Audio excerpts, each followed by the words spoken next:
శాసనసభ్యునిగా రెండవసారి గెలిచిన తర్వాత వివిధ అభివృద్ధి సంక్షేమ కార్యక్రమాల్లో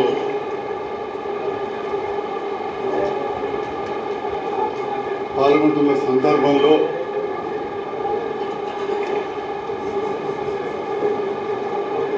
బీఆర్ఎస్ పార్టీ ప్రభుత్వం ప్రతిపక్షంలో ఉండడంతో నేను కూడా అనుభవంతో ప్రతినిత్యం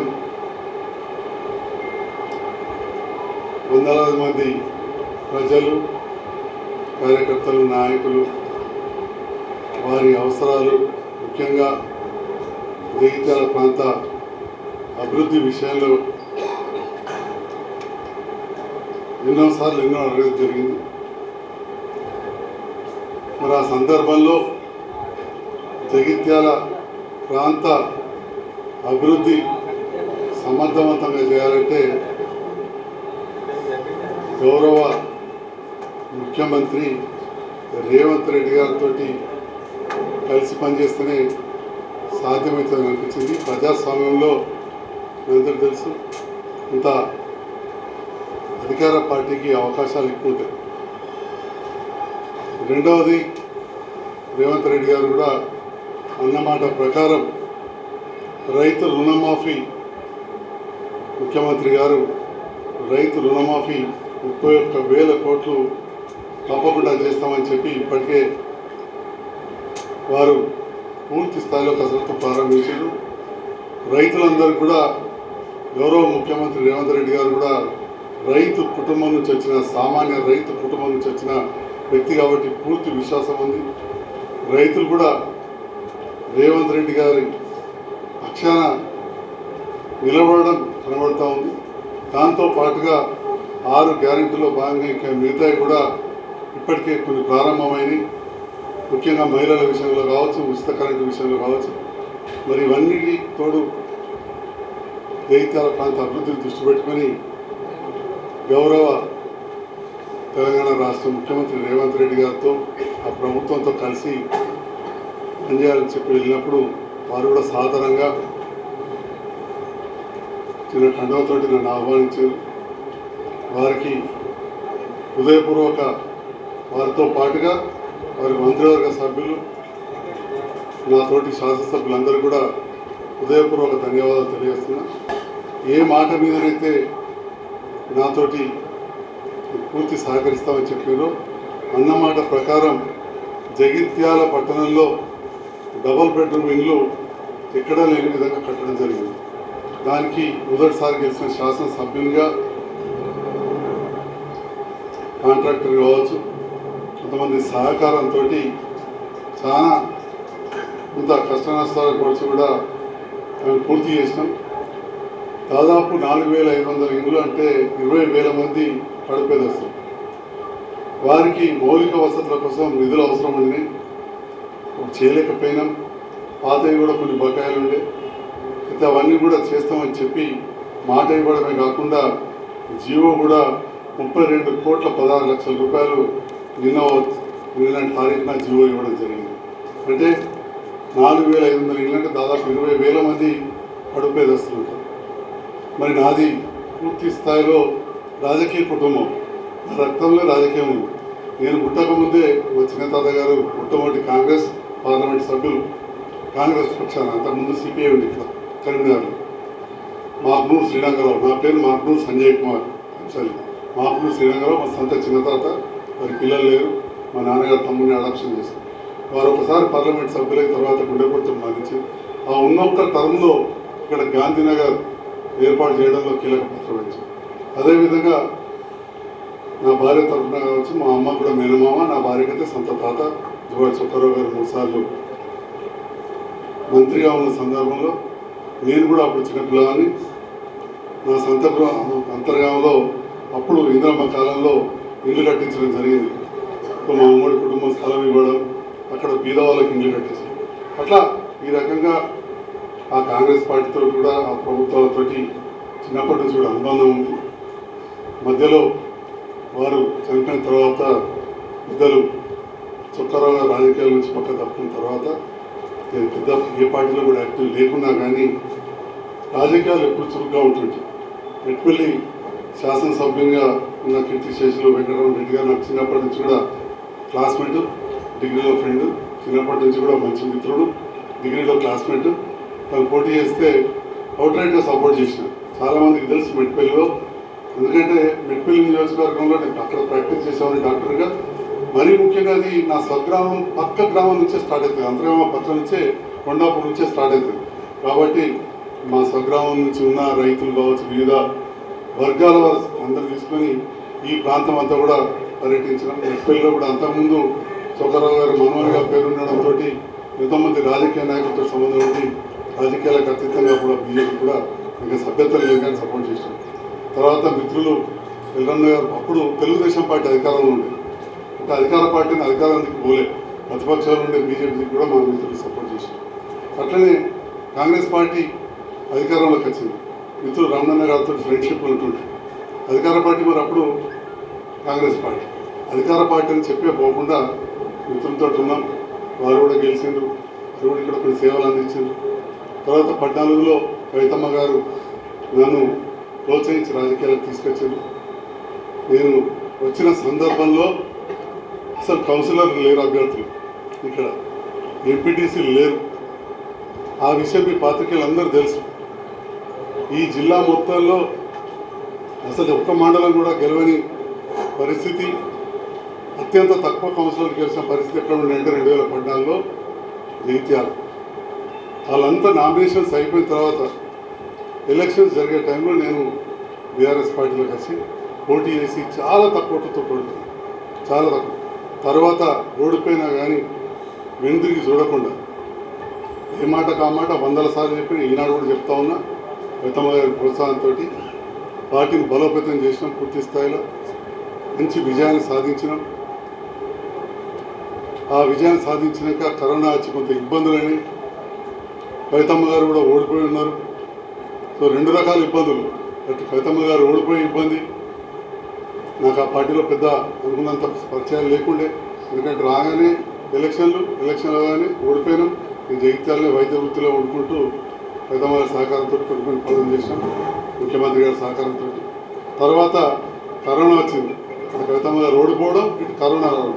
దాదాపు 2.5 సంవత్సరాలు ఆ రకంగా పోయిన తర్వాత మళ్ళీ ఆ పాత పథకాలు ఏవైతే ఉండినో అప్పుడు ప్రారంభించినామో కాంట్రాక్టర్లు అందరూ వదిలేసి వెళ్ళిపోయిన డబుల్ బెడ్రూమ్ 2018లో కేటీఆర్ గారి ద్వారా ఇక్కడ శంకుస్థాపన చేసాం.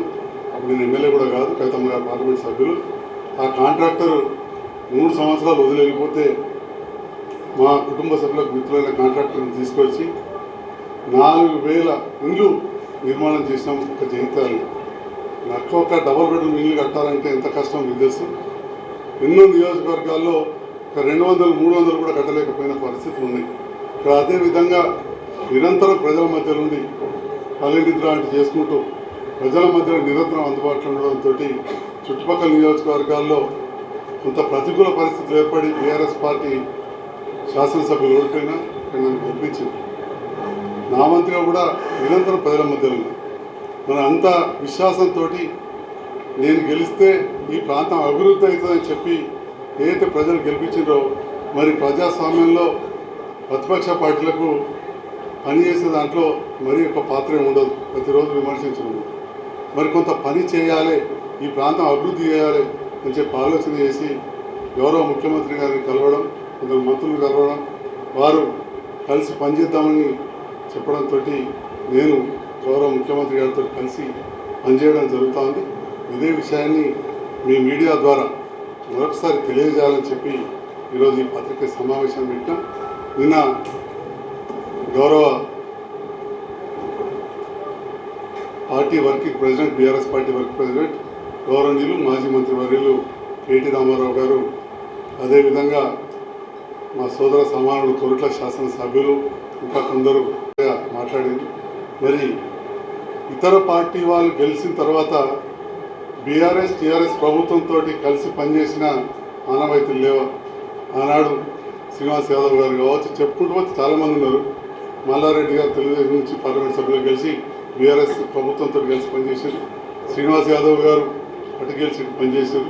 సో అవన్నీ అప్పుడు వీరు కదా కలిసి వాళ్ళు ఆ పార్టీతో కాంగ్రెస్ నుంచి గెలిచిన సవితమ్మ వారందరూ కూడా చెప్పుకుంటూ పోతే ఇంకా చాలా ఉన్నాయి. అనుభవజ్ఞులు ఇప్పటికే చెప్పారు ప్రెస్సులలో, నేను ప్రత్యేకంగా చెప్పేదేం లేదు.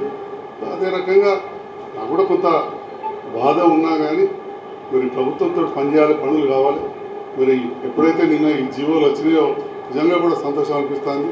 ఇప్పటికే 32 కోట్లు చేస్తే తప్పకుండా ఇంకా వందలాది కోట్ల రూపాయలు తీసుకొచ్చి ఈ ప్రాంతాన్ని అభివృద్ధి చేస్తా అని చెప్పి నాకు పూర్తి విశ్వాసం ఉన్నది. అయితే నిన్న విమర్శించిన వాళ్ళు ఒకసారి ఆత్మవిమర్శ చేసుకోవాలి. గతంలో వాళ్ళు ఎట్లా వేరే పార్టీలో తీసుకున్నారు, ఈ ఒక్కరైతే బాగా విమర్శించారు. వారు వేరే పార్టీకి ఇండ్లుండి బీఆర్ఎస్లో ఉండి టీఆర్ఎస్లో ఉండి వేరే పార్టీ కోటేసిందని చెప్పి మొన్న శాసనసభలో కూడా చర్చకు వచ్చింది. ఇక మా కొరుట్ల శాసనసభ్యుడు ఇక వారికి దగ్గర కుటుంబ సభ్యుడే నన్ను బాగా అన్నాడట. ముందుగా ఇంటి సంగతి ఒకసారి ప్రజలందరికీ క్షమాపణ చెప్పమని చెప్పి నేను కోరుతా ఉన్నా. నన్ను అంటే అన్నాడు, వయసులో చిన్నవాడైనా పెద్ద పెద్ద మాటలు మాట్లాడాడు. అట్లా మాట్లాడాలంటే నాకు కూడా పోయి మెట్టిపల్లిలో మాట్లాడచ్చు. తనకి ఇక్కడ వచ్చి అంత చూస్తానంటే ఇంతకంటే ఎక్కువ పరిచయాలు నాకు మెట్టిపల్లిలో ఉన్నాయి. అవన్నీ కాదు, రాజకీయాల్లో ఉన్నప్పుడు కొంత హుందాతనం ఉండాలి. ఏదైనా మాట్లాడినప్పుడు మరి మనం ఏం చేసామని చెప్పి కూడా ఆలోచించుకోవాలని చెప్పి నేను నిన్న ఇక్కడ మా వేదిక పైన కేటీఆర్ గారి మీటింగ్ జగిత్యాలు ఏర్పాటు చేసి ఏకంగా నన్ను విమర్శించి నేను రేవంత్ రెడ్డి గారి ప్రభుత్వంతో కలిసి పనిచేస్తా అని చెప్పి ఇట్లా వార్త వచ్చిందో లేదో రకరకాలుగా నన్ను నిందించిన వాళ్ళు ఫస్ట్ ఆత్మవిమర్శ చేసుకోవాలని చెప్పి మరోసారి తెలియజేస్తూ జగిత్యాల నియోజకవర్గ అభివృద్ధే నా లక్ష్యం, అంతే తప్ప వేరే కాదు. దానికోసమే పనిచేయడం జరుగుతుందని చెప్పి నేను జగిత్యాల ప్రజలకు తెలియజేస్తున్నా. వేరేది కొందరు ఆర్థిక విషయంలో మాట్లాడినారు అక్కడ ఇక్కడ గ్రూపులలో, నిన్న మరి మాట్లాడిందో లేదు తెలియదు. ఆర్థికంగా చూసుకుంటే నాకున్న బతికి ఒక 50 కుటుంబాలు సాధగలుగుతాను ఖాళీ హాస్పిటల్లో కూర్చుంటే ఎనీ టైం. కాబట్టి ఒక నా కుటుంబాన్ని నేను చదువుకోవడానికి ఎవరికో లాలించబడాల్సిన అవసరం లేదని చెప్పి కూడా ఇక్కడ ఉన్న మీడియా మిత్రులకు, చాలామంది మీ మీడియా మిత్రులంతా జగిత్యాల కరీంనగర్ ప్రాంత వాస్తవ్యులు కాబట్టి మీకు కూడా అన్ని విషయాలు తెలుసు.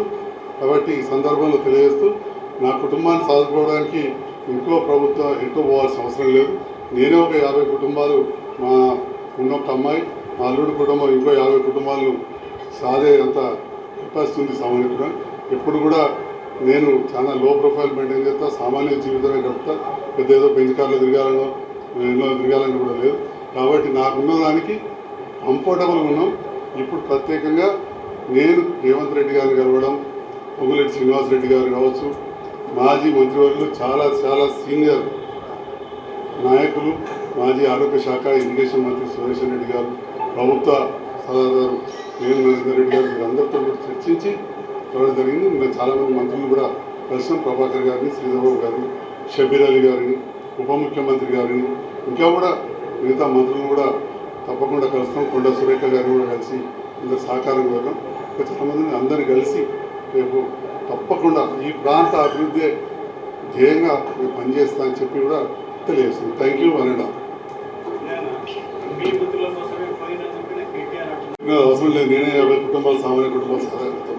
నేను మాట్లాడేటోళ్ళకు విజ్ఞత ఉండాలి. నేనేంది వారేంది తెలుసుకోవాలి.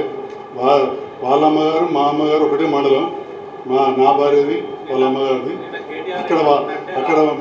అక్కడ ఆ మండలంలో కూడా బోయినపల్లి మండలంలో కూడా ఏ స్థాయిలో ఉన్నామో అందరూ తెలుసుకోవాలి.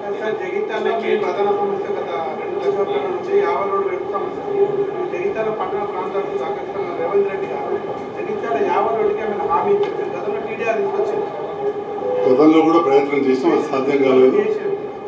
ఒక్క యావర్ రోడ్డే కాదు, జగిత్యాల నియోజకవర్గ సమగ్ర అభివృద్ధి కోసం నాకు సహకరిస్తానని చెప్పి మాటిచ్చారు.